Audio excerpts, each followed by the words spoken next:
August মাসের শেষের দিকে ঝিঙের চারা বসিয়েছিলাম, বীজ থেকেই চারা তৈরি করেছিলাম, ছাদে দু সাইডে দিয়েছিলাম দুটো দুটো করে গাছ, সেখান থেকেই এখন আমি বেশ ভালোই ঝিঙে পাচ্ছি। আজকে আবারও প্রায় 5-6টা মতো ঝিঙে তুলে নিলাম, ছোট ছোটগুলো তুলিনি, সেগুলো একটু পুষ্ট হবে।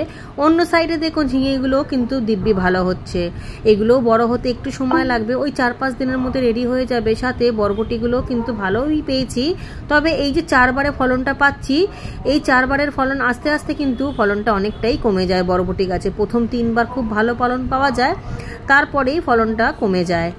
এবার এই গাছগুলোকে তুলে ফেলতে হবে, মাটিগুলোকে রেডি করে নিতে হবে শীতের জন্য। এখন আর বরবটি বসাবো না, যদিও বা বসাই তাহলে শীতের বরবটির দানা বসাবো, গরমের নয়। গরমেরটা এখন আর হবে না।